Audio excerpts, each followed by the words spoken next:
because when it breaks down, we get a president like Joe Biden, a man who turns our military into not only a social experiment, but he makes our soldiers players in their liberal woke agenda. Transgender soldiers, maternity flight suits, the list goes on and on. How else do you describe it? Listen to Mark Milley. I personally find it offensive that we are accusing the United States military, our general officers, our commissioned, non-commissioned officers, of being, quote, woke or something else because we're studying some theories. How else do you explain it, General? You know, it's too bad as a general you now take marching orders from a commander-in-chief who is nothing of the sort. He's turning you all into a bunch of wussies. That's what he wants, sadly. It's the United States military, the strongest fighting force on earth. They are not wussies. Unfortunately, the general who pushes all this nonsense sure is acting like one. The other part of this is the White House claiming white supremacy has infected the United States military and poses a threat to our readiness. Well, just how many members of our armed services have been removed for so-called extremism?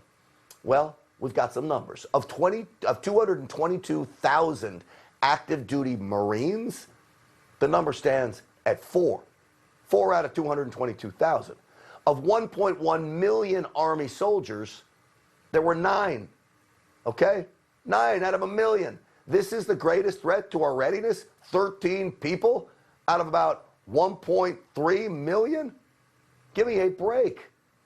Now, we got those numbers from Texas Republican Congressman Pat Fallon. He asked for them from military leaders, and he shared them with us. Pat Fallon also joins us tonight. Congressman, welcome back to the program. Grant, thanks for having me on. I appreciate it. All right, so I'm so glad you just flat out asked how many have been expelled for this. What about the other branches of the military? Did they give you numbers for them? No, that was what was so troubling is we asked each branch. The Marines were forthright and forthcoming with us, and the Army had given the number to Congressman Ranking Member Rogers, but the Navy and the Air Force never got back to us. We've been waiting now for a couple of months, and we hope to get them because this is supposed to be about logic and fact and not speculation and emotion. Because, Grant, this is a problem that doesn't exist from the numbers that you just quoted, and it's also that you can't even define it. We're asked, Congressman Vicky Hartzler asked the Secretary of Defense today at the committee hearing if he had a definition for what extremism is. He did not. So then at great expense, they stood down the military. He ordered a stand down for 1 day.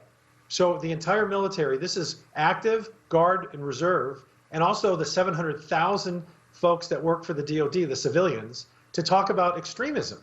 So think about the expense there. Congressman. It's tremendous. Congressman. Yes, sir. Our entire military stands down for a day. Now, I understand they stagger the days out, as you mentioned, so we're not invaded by another nation, everybody standing down the same day. They stand down for a day. Right now, we've got a handful of people that you found. 4 in the Marines, 9 in the Army. We don't know about the Air Force. They probably didn't give you the numbers because there are 0, is what I'm guessing. What's the cost to stand down the entire United States military for a day? Well, we did some math on that today because that was the first question that came to my mind, considering that budgets are so tight now and the Democrats want a flat budget that doesn't even meet inflation, while China is increasing their military spending by 7% because they want to go with parity and then they eventually want superiority. So what we found was to stand down for that 1 day and just expense, lost productivity for the active duty force alone is about probably $304 million. When you add in the additional 1.1 million of guard and reservists and then the other 700,000 civilians, we could be talking about $600-700 million, almost $1 billion for a problem that doesn't exist for a handful of soldiers. And Grant, I'll tell you, when the Navy and the Air Force finally get the numbers, they're going to be very comparable to the Air Force, or I'm sorry, to the Marines and the Army. We're talking a couple of dozen people. That does not affect the readiness of the United States. This is a fabricated issue. It's unbelievable to me. What is their ultimate motivation here, real quick, if you can, Congressman? Well, I think it's because it's an indoctrination and quote-unquote re-education.